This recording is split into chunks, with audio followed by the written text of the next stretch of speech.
좋습니다. 우리 하나님께서 오늘 말씀을 통해서 우리를 만나주시고 또 큰 은혜를 베푸시리라 믿습니다. 오늘은 신약성경 11번째 책 빌립보서 말씀을 듣습니다. 빌립보서 말씀은 하나님께서 바울 사도를 통해서 로마 감옥에서 기록하게 하신 말씀입니다. AD 62년경에 이 말씀이 기록됐다, 그렇게 알려져 있습니다. 감옥에서 기록됐다 해서 우리는 이 말씀을 옥중서신이라 그렇게 부릅니다. 옥중서신. 빌립보서의 핵심 단어가 있다면 그것은 기쁨입니다. 카라, 헬라어로는 카라, 기쁨.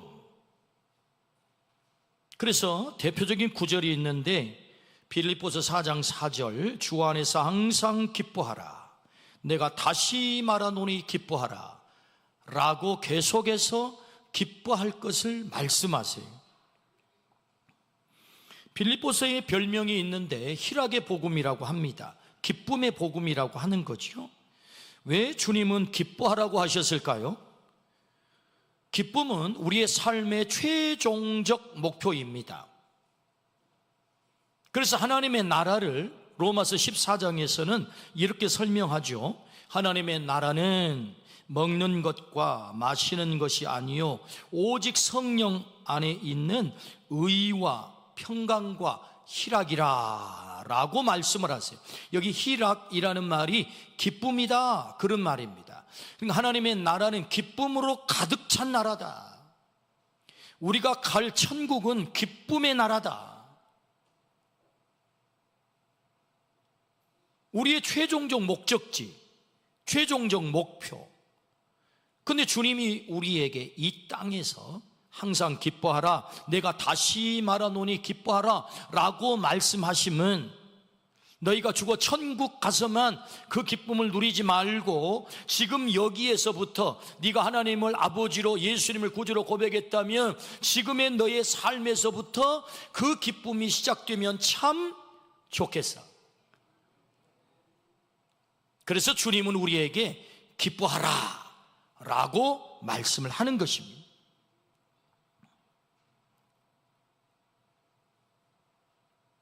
이 땅에서부터 기쁨을 누리며 살라는 거죠. 나는 너의 삶이 기쁨으로 가득 차기를 원해. 이것이 아버지의 우리를 향한 진짜 마음이라는 것입니다. 이 땅에 네가 이렇게 저렇게, 이런 일 저런 일, 이렇게 치고 저렇게 치고 많은 일들을 당하지만 그럼에도 불구하고 나는 네가 정말 기쁘면 좋겠어. 너의 얼굴에 웃음이 떠나지 않으면 좋겠어. 이것이 아버지 하나님의 마음이라는 거죠. 오늘 아버지 하나님의 이 마음을 우리 모두가 들어드리기를 주의 이름으로 축원합니다. 오늘 바로 그 기쁨, 빌립보서는 어떻게 하면 그 기쁨을 소유하고 누리며 살 수 있을까? 이 땅에서 그걸 가르쳐 주시는 말씀입니다. 그래서 오늘 이 자리로 우리를 부르셨고 이 말씀을 듣게 하신다. 그러므로 오늘 말씀을 통해서 주님이 주시려고 하는 이 참된 기쁨의 자리로 우리 모두가 나아가기를 주의 이름으로 축원합니다. 아멘. 그렇다면 어떻게 그 기쁨의 삶이 가능할까요? 그 첫 번째는 이 마음을 품으라, 그렇게 말씀하세요. 오늘 본문 5절입니다. 너희 안에 이 마음을 품으라, 곧 그리스도 예수의 마음이니. 이 마음을 품으라, 그 마음이란 예수의 마음이다 라고 아주 못을 박아요. 예수의 마음 품으면 너 기뻐할 수 있어 라는 말씀이죠. 여기 품으라 라고 하는 단어는 프로네이테라고 하는 단어를 쓰는데 그 뜻은 생각하다, 마음을 두다, 태도를 가지다 라는 뜻입니다. 그러니까 이 말씀을, 이 뜻을 풀어보면 그리스도 예수 안에 있던 바로 그 생각, 그 태도, 그 마음을 너도 가져라, 그런 뜻이란 말이죠. 예수님의 생각을 가지고, 예수님의 태도를 가지고, 예수님의 마음을 갖는 것이 이 마음을 품는 거다 라는 말씀이죠. 질문이 생겨요. 과연 우리는 예수님의 마음을 가질 수 있을까? 이게 특별한 사람만 가지는 거 아니야? 우리도 예수님의 마음을 가질 수 있을까? 라는 질문이 생긴단 말입니다. 그 예수님의 마음을 갖게 되면 내 안에 기쁨으로 가득 찬다고 하는데 과연 나는 항상 기뻐하는 삶을 과연 살 수 있을까? 라는 질문이 생겨요. 대답이 뭐죠? 그렇다입니다. 오늘 우리 각자가 예수님의 마음을 가질 수 있다. 가질 수 있으니 주님이 우리에게 명령한 것 아니겠습니까? 항상 기뻐하라. 다시 말하노니 기뻐하라. 주님이 이렇게 명령하시면 내가 너의 기쁨을 책임질 거야 라는 약속이 담겨있는 말씀이란 말이죠. 빌립보서 2장 17절에서 18절에 만일 너희 믿음의 재물과 섬김 위에 내가 나를 전제로 드릴지라도 나는 기뻐하고 너희 무리와 함께 기뻐하리니 이와 같이 너희도 기뻐하고 나와 함께 기뻐하라. 바울 사도가 기뻐하고 있어요. 그 기쁨을 누리고 있단 말이죠. 그러니까 우리가 예수님의 마음을 가질 수 있을까라는 질문 앞에 예, 그렇다. 우리가 가질 수 있다. 그 샘플이 뭐냐? 바울 사도라는 거예요. 바울 사도. 바울 사도는 바로 예수님의 마음을 가져서 그는 지금 기뻐하는 삶을 살고 있다는 것입니다. 그런데 여러분, 이 바울 사도가 어디서 기뻐하고 있는 거예요? 감옥에서 기뻐하고 있는 거예요. 여러분, 감옥은 기쁨의 자리가 아닙니다. 더군다나 바울이 무슨 죄를 지었나요? 아닙니다. 억울하게 감옥에 갇힌 거예요. 아마 억울하게 누명 쓰고 감옥에 딸려 들어가면 아마 2배나 더 화가 날걸요? 자신이 뭐 범죄를 저질러 대가를 치르러 갔다면 할 수 없지 뭐, 아마 그렇겠지만 여러분, 바울 사도가 죄 지은 거 아니잖아요. 그런데도 감옥에 들어가서 얻어맞고 지금 목숨이 왔다 갔다 하는 경각에 달려있단 말입니다. 그런데 거기에서도 그래서 내 목숨을 전제, 제물로 바쳐버려도 나는 기뻐하겠다, 이런 말씀 아니겠습니까? 그러니까 어디서 기뻐해요? 감옥에서 기뻐해요. 최악의 자리. 그러니까 바울 사도가 누리고 있는 이 기쁨이라고 하는 것은 상대적인 기쁨이 아닌 절대적 기쁨. 상대적 기쁨이 무엇입니까? 환경, 조건에 따라서 왔다 갔다 하는 것, 잘 될 때는 기쁘고 뭐 좀 생기면 기쁘고, 그러나 뭐 잃어버리면 막 화가 나고 좀 안 풀리고 그러면 막 짜증나고 원망이 생기고 누가 뒤통수 치면 막 그냥 이를 부르르 떨고 이를 갈고, 그게 뭐예요? 상대적 기쁨인 거죠. 환경과 조건에 따라서 왔다 갔다 하는 거. 그런데 바울 사도는 그런 기쁨을 누린 게 아니라 감옥에 갇혀도 기쁘다는 거예요. 고난이 와도 기쁘고, 공격을 당해도 기쁘고, 억울한 일을 당해도 기쁘고, 감옥에 갇혀도 기쁘고, 죽음이 찾아와도 기쁘고, 도대체 이 기쁨의 성질이 뭐예요? 절대적 기쁨인 거죠. 환경이 깨뜨릴 수 없는 기쁨. 주님이 우리에게 갖기를 원하시는 기쁨은 이 절대적 기쁨인 줄로 믿습니다. 주님이 우리에게 책임지시겠다고 약속한 기쁨은 바로 이 절대적 기쁨이다. 할렐루야. 여러분, 이 기쁨이 우리의 기쁨이 되기를 주의 이름으로 축원합니다. 그러니까 예수님의 마음을 가진 바울 사도가 이 절대적 기쁨을 누렸다고 한다면, 오늘 우리도 예수님의 마음을 갖게 될 때 오늘 우리에게도 이 절대적 기쁨이 우리의 삶을 채울 줄로 믿습니다. 누리게 될 줄로 믿습니다. 아멘. 우리 교회가 저에게 은혜를 베푸셔서 몇 년 전에 성지 순례 로마를 다녀온 적이 있습니다. 바울 사도가 참수를 당한 참수터를 다녀온 적이 있습니다. 저는 그 로마에 뭐 화려한 것이 많지만 제 가슴팍에 가장 인상 깊게 박힌 곳이 바로 바울 사도의 그 참수터입니다. 사실 볼 곳은 없어요. 뭐 사실은 특별한 사람들이 와서 찾아보는 자리지 뭐 볼 곳은 없어요. 그러나 제 가슴속에 가장 강력하게 남아있는 자리다.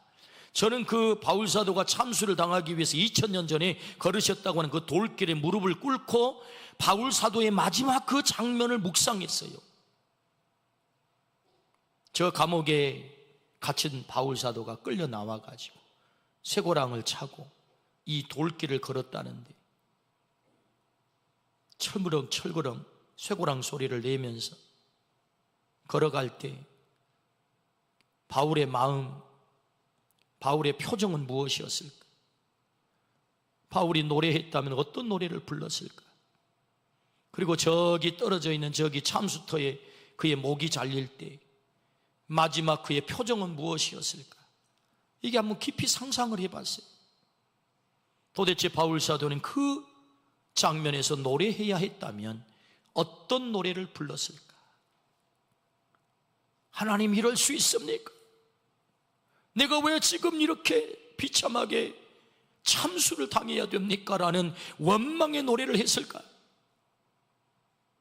제가 묵상한 바에 의하면 전혀 그렇지가 않았습니다. 그런 돌길을 쇠고랑을 차고 걸으면서 승리의 개성가를 불렀을 것이다.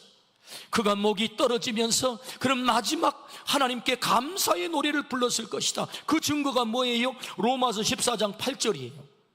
우리가 살아도 주를 위하여 살고 죽어도 주를 위하여 죽나니 그러므로 사나 죽으나 우리가 주의 것이로다. 주님, 내 생명이 당신의 것입니다. 하나밖에 없는 가장 귀한 내 생명을 당신 위에 제물로 바칠 수 있는 것, 이것이 기쁨입니다. 그렇게 노래하지 않았을까? 빌립보서 1장 21절. 자, 여러분 성경 한번 찾아보시고, 오늘 화면은 안 띄웁니다. 빌립보서 1장 21절, 이 말씀이 증거예요. 자, 빌립보서 1장 21절 성경 찾으시면 같이 다 함께 읽겠습니다. 시작. 이는 내게 사는 것이 그리스도니 죽는 것도 유익함이라. 우리 아멘 합시다. 바울 사도가 뭐라고 고백을 해요? 죽는 것도 유익하다. 누구를 위해서? 예수 위에 죽는 것은 내게 유익입니다. 여러분, 이 유익이라는 단어를 다른 말로 바꾸면 기쁨입니다. 기쁨입니다. 그러니까 바울 사도가 참수토에서 마지막 목이 잘리면서도 하나님, 기쁩니다. 당신을 위해서 내 목을 드릴 수 있군요. 하나밖에 없는 내 목, 당신을 위해서 기꺼이 드리는 이것이야말로 내게 가장 큰 기쁨입니다. 그렇게 고백하고 있는 것입니다. 그런 절대적 기쁨을 가지고 있었던 거죠. 환경이 깨뜨릴 수 없는. 주님은 우리가 이 기쁨을 누리기를 원하세요. 어떻게 해요? 예수의 마음을 갖게 되면 이 절대적 기쁨을 우리가 누리게 되는 것이다. 그러므로 우리 모두가 예수의 마음을 갖기를 주의 이름으로 축원합니다. 그렇다면 여러분, 예수의 마음은 어떤 마음일까요? 그 첫 번째는 겸손의 마음이다 라고 말씀하세요. 오늘 본문 6절에서 8절입니다. 그는 근본 하나님의 본체시나 하나님과 동등됨을 취할 것으로 여기지 아니하시고 오히려 자기를 비워 종의 형체를 가지사 사람들과 같이 되셨고 사람의 모양으로 나타나사 자기를 낮추시고 죽기까지 복종하셨으니 그 십자가에 죽으심이라. 아멘. 이 말씀은 그 유명한 기독론이죠. 기독론이라는 말은 그리스도론이라는 것이고, 이 말씀에서 아주 짧지만 예수 그리스도가 누구인지, 예수 그리스도가 어떤 사역을 했는지, 예수 그리스도가 어떻게 우리의 구주가 됐는지를 일목요연하게 정리한 말씀이 오늘 우리가 금방 읽은 본문이에요. 그래서 이 말씀은 신약 성경의 가장 위대한 기독론입니다. 기독론. 근데 거기서 예수님을 어떻게 소개해요? 근본 본체가 하나님이었다는 것입니다. 그런데 그 하나님이 자기를 비워버렸대요.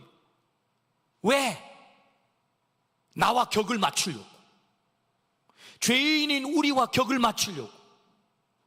그래서 자기를 한없이 낮추어 사람이 되셨고 종이 되셨다는 것입니다. 한없이 자기를 낮추었다. 왜요? 나와 격을 맞추려고. 이 말을 다시 다른 각도에서 말씀을 드려보면 나를 높이기 위해서. 당신이 낮아졌다는 것입니다. 그러니까 겸손의 마지막 목표는 그냥 나 자체만 낮추는 게 아닙니다. 내가 낮아져 너를 높이는 것이 겸손인 거죠. 우리 주님이 나를 높이기 위해서 당신이 한없이 낮아진 줄로 믿습니다. 그래서 무덤에까지 낮아지시고 나는 하나님의 아들의 자리로 올려주신 거죠. 그것이 우리 주님의 겸손이죠.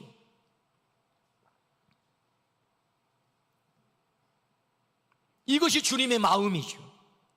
나는 너를 높이는 것이 내 마음이야. 나는 한없이 낮아져 너만 높일 수 있다면 나는 낮아져도 돼. 이것이 주님의 마음이라는 것입니다. 오늘 우리 모두에게 이 예수님의 마음이 있기를 주의 이름으로 축원합니다. 그러므로 오늘 예수님의 이 마음을 가진 사람은 이런 말을 하지 않습니다. 아이고 참말로 격이 안 맞네, 말이 안 통해서 말을 못 해먹겠네 라고 말하는 것은 예수를 안 믿는 사람이다. 하나님이 종이 되심은 격이 맞지 않는 나와 대화하려고, 그래서 나를 높이려고, 그래서 성숙은 너를 높이기 위해서 내가 한없이 세상에 많이 가졌고 한없이 많이 배웠고 한없이 많이 알지만 너와 격을 맞추기 위해서 나를 낮추는 거야. 이것이 진짜 성숙인 줄로 믿습니다. 아멘. 이 겸손의 마음이라는 거죠. 빌립보서 2장 3절 말씀에 아무 일이든지 다툼이나 허용으로 하지 말고 오직 겸손한 마음으로 각각 자기보다 남을 낮게 여기고. 여러분, 우리 한글이 어려울 때가 있습니다. 받침 하나 잘못 써놓으면 완전히 반대 의미가 되면 나보다 각각 자기보다 낮게 여기고 그러면 이거 완전히 성경을 반대로 읽는 것입니다. 낮게, 높이라는 말이지. 낮게 여기고, 그게 겸손이다. 그러므로 우리 안에 이 겸손의 마음이 있기를 주의 이름으로 축원합니다. 아멘. 질문이 생겨요. 시대적으로 겸손이 맞는 태도입니까? 머리를 숙이고 겸손해지면 세상은 짓밟고 무시하고 깔아뭉개는 것 아닙니까?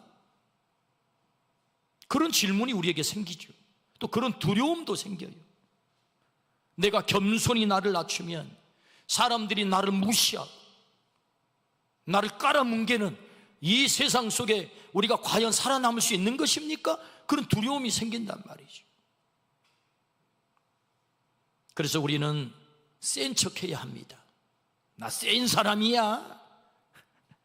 우리는 허세를 부려야 됩니다. 나 많이 가졌어. 내 가방끈 길어. 허세를 부려야 되죠. 상대방의 기를 죽이기 위해서 큰 소리도 쳐야 되고 화도 내야 되고. 어떤 국회의원은 보니까 초선은 가만히 있어. 알지도 못하면서 허세를 부리는 거죠. 이게 세상은 그렇죠. 또 이게 꼭 그 장소에서 그런 얘기 있는 게 아닙니다. 어느 집에도 보니까 좀 가만히 있어, 알지도 못하면서, 이런 소리가 일반 소리예요. 다 알아요, 왜 몰라요? 큰 소리 치고 그러니까 안 싸우려고 조용히 있을 뿐이지. 우리 여기 계신 남편님들이요, 큰 소리를 치지 않기를 축복합니다. 다 압니다. 다 알아요. 아내가 다 알아요. 더 많이 알아요, 사실은. 오늘 여기 요새는 또 그렇지 반대 역전이 돼가지고 여기 아내들이요, 남편님들을 가만히 있으라고 하지 마십시오. 낮게 여기래. 낮게. 겸손의 마음, 주님의 마음이다. 우리는 이 땅에서 큰 소리 치고 스스로 나를 높여야 사람들도 나를 무시하지 않고 인정해 준다, 대우해 준다, 그렇게 생각을 합니다. 그래서 우리는 질문이 있어요. 겸손이 오늘 우리의 시대에 과연 맞는 삶의 태도인가? 거기에 대해서 오늘 본문이 대답합니다. 빌립보서 2장 9절에서 10절. 이러므로 하나님이 그를 지극히 높이 모든 이름 위에 뛰어난 이름을 주사 하늘에 있는 자들과 땅에 있는 자들과 땅 아래에 있는 자들로 모든 무릎을 예수의 이름에 꿇게 하시고. 할렐루야. 오늘 이 본문이 우리에게 대답해 주어요. 우리의 질문에 대해서 과연 우리가 이 시대에 겸손이라는 태도를 취하면 과연 살아남을 수 있습니까에 대한 대답. 하나님이 일하신다. 할렐루야. 우리는 하나님을 믿는 사람인 줄로 믿습니다. 우리는 하나님을 믿는 사람, 하나님이 일한다는 것입니다. 여러분, 예수님을 지극히 높였대요. 누가? 하나님이.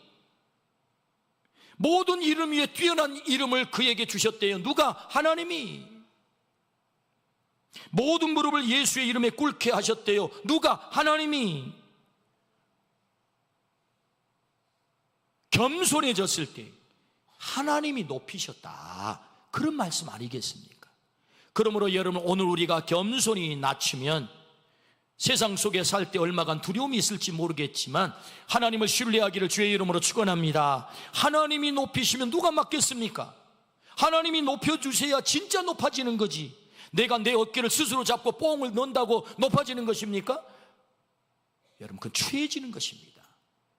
하나님이 나를 높여야 진짜 높아지는 것이다. 그래서 하나님이 그렇게 하신다. 오늘 또 하나님은 일하신다.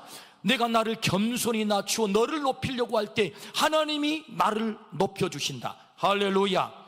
여러분, 이 믿음을 가지시기를 주의 이름으로 축원합니다. 책을 하나 소개하는데요, 실제로 그런 일이 이 세상 우리가 살아가는 삶의 현장에도 있는지 한번 보겠습니다. 여러분, 이 책은요 아주 최근에 굉장히 인기 있는 책이 되어서 벌써 10쇄를 찍어내서요 나온 지 얼마 되지 않는 책인데, 제목이 뭡니까? 줬으면 그만이지. 근데 좀 이상하잖아요. 이 책 표지가, 이게 책 표지인데 웬만하면 그 사람이 얼굴이 또 보이게 사진을 찍어서 책을 이렇게, 이 책이 이분의 거의 자서전 같은 책인데, 이 사람의 뒷모습만, 자세도 그냥 구부정하고 어떤 영감이 그냥 머리는 허옇고 걸음걸이도 별로 그렇게 바른 것 같지는 않고, 그 뒷모습을 이렇게 찍어놨단 말이에요. 이분의 이야기인데, 근데 이분의 이 책을 기록한 내용인데 이 사진이 전부를 말하고 있어요. 사실은 이 사진이,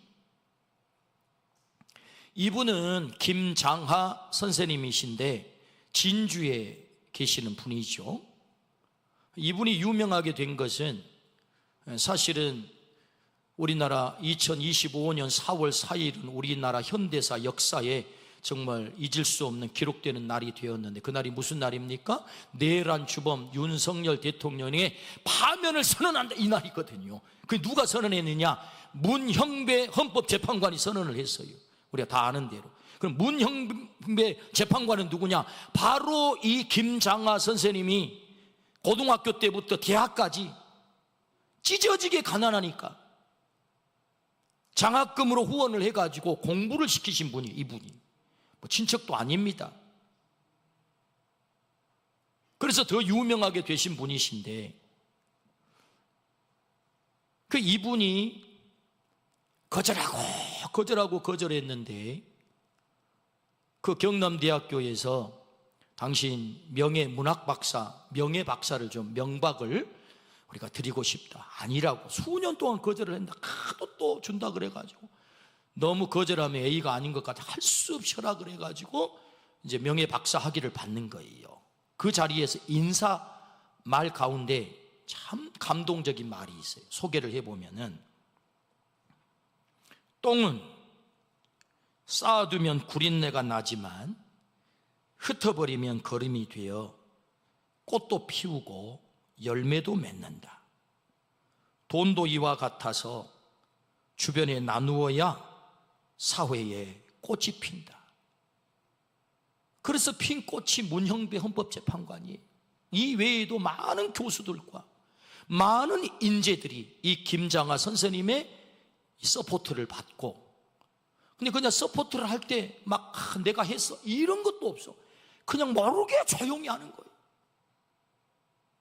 장학금이 필요하면 온라인 구조로 씩 보내버리고,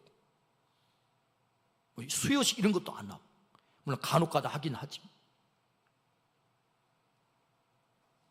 똥은 쌓아두면 구린내밖에 더 납니까?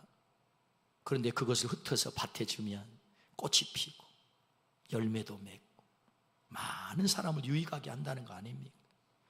그래서 자신에게 가지고 있는 그 재산을 그렇게 흩었다는 것입니다. 그랬더니 많은 꽃이 폈다는 거예요. 책을 쓰려고 인터뷰를 했어요. 김장하 선생님을 아는 분들에게 물어봤습니다. 도대체 김장하 선생님은 당신에게 어떤 사람입니까? 그랬더니 어떤 분이 이렇게 대답을 했습니다. 이 시대의 친정한 어른이다. 어떤 분은 이렇게 대답을 했어요. 모든 것을 품어주는 호수다. 어떤 분은 또 이렇게 대답을 했습니다. 이 시대의 예수다. 이 시대의 예수다. 그렇게 대답한 사람도 있었습니다. 83년도에 전 재산을 투자해서 진주의 명신고등학교를 세웠어요. 사립학교죠. 자신의 재산을 투자해서 땅을 크게 확보를 해가지고, 그리고는 매년 재정을 투입해가지고 이 학교가 정상화가 되고, 그래서 명문고등학교가 됐어요. 91년도 8년을 그렇게 재정을 투입해가지고 학교를 명문으로 키워서 이제 더 이상 재정을 투입하지 않아도 잘 돌아가게 돼 있어요. 신문에, 경남일보의 신문에 나기를, 당시에 91년도 재산이 100억이에요. 그 100억이 되는 재산을, 학교 재산을 아무 조건 없이 국가에 기부를 했어요. 이제는 국가가 하면 좋겠다고, 아무 조건 없이. 그러면서 이사장직에 퇴임을 하면서 하신 인사말을, 한 구절을 제가 소개해 보면 이런 인사말이에요. 내가 학교를 세운 것은 두 가지 이유입니다. 내가 지독히 가난해서 고등학교 진학을 못했습니다. 이분이 한약방을 경영하신 분이시거든요. 중학교를 나와서 어떻게 공부를 해가 한의학을 공부해가지고 한약방을 경영하는데, 그래서 그 한약방이 잘 돼서 이렇게 이제 작은 성공을 한 거예요. 지독이 가난해서 고등학교 진학을 못했습니다. 나와 같이 가난 때문에 학업 기회를 갖지 못하는 후배가 있어서는 안 되겠기에 내가 학교를 세운 것입니다. 두 번째 이유는 내가 번 돈은 병든 이들, 곧 누구보다도 불행한 사람들에게서 거둔 이윤이기에 그것을 내 자신을 위해 쓰여져서는 안 되겠다 생각해서 사회에 환원하는 것입니다. 그렇죠, 여러분. 누가 약국을 찾아오겠습니까? 누가 병원을 찾아오겠습니까? 병든 사람 아닙니까? 그 병든 사람이 약방을 찾아와서 약을 조제해 가면서 남은 그 이윤을 가지고 내가 어떻게 나를 위해서 쓰겠습니까? 그래서 학교를 세웠다는 거예요. 참 귀한 얘기죠. 그렇게 많은 기부와 헌신을 했는데도 굳이 자기를 드러내지 않으려고 했던 사람, 그분이 바로 김장하 선생님이세요. 저는 이 책을 읽고 한마디로 독후감을 얘기하라고 한다면 참 겸손한 어르신이시다. 자기를 드러내지 않으려고 하는 참 겸손한 어른이다. 그런데 자기를 그렇게 낮추어 겸손한데 사람들은 그를 칭송해요. 사람들이 그를 높여요. 몰라보는 게 아닙니다. 다 알아봅니다. 정말 당신은 훌륭한 사람이라. 예수의 마음, 겸손의 마음을 가질 때 하나님이 우리를 높여주신다. 할렐루야 말씀하는 것입니다. 오늘 이 시대 우리의 삶의 현장에도 겸손하면 하나님이 높여주시고, 겸손하면 기쁨이 내 삶을 가득 채운다는 것입니다. 그러므로 주님이 말씀하세요. 항상 기뻐하라. 내가 다시 말하노니 기뻐하라. 너는 정말로 기쁨의 삶을 살면 좋겠어. 그 기쁨의 삶을 살기 위해서는 예수의 마음 가져야 돼. 그 예수의 마음, 그 첫 번째가 뭐예요? 겸손한 마음이에요. 너를 높이기 위하여 나를 낮추는 마음. 그때 우리는 기쁨을 누리게 된다라고 말씀을 하세요. 그러므로 오늘 주님께서 우리에게 말씀하십니다. 나는 네가 정말로 기쁨의 삶을 살면 좋겠어. 예수의 마음 가지면 돼. 예수의 마음은 낮아지는 마음이야. 겸손한 마음이야. 오늘 이 마음이 우리의 마음이 되기를 주의 이름으로 축원합니다. 하나님이 주시는 이 참된 기쁨, 그 기쁨이 내 삶, 우리 가정 안에 가득 차기를 주의 이름으로 축원합니다. 우리 교회 안에도 이 기쁨이 가득 차기를 축복합니다. 아멘. 기도하십시다. 하나님 아버지 감사합니다. 우리를 사랑하셔서 오늘 또 주의 말씀을 듣게 하시니 진심으로 감사합니다. 너희 안에 이 마음을 품으라. 곧 예수의 마음이니 주님, 우리 안에 예수의 마음을 갖게 하여 주옵소서. 주님이 주시려고 하는 참된 기쁨을 누리게 하여 주옵소서. 하나님 아버지, 그리하여서 겸손한 마음을 가지고 나에게 보내주신 내 가족부터 우리 공동체 안에서 너를 높이기 위해서 나를 아멘.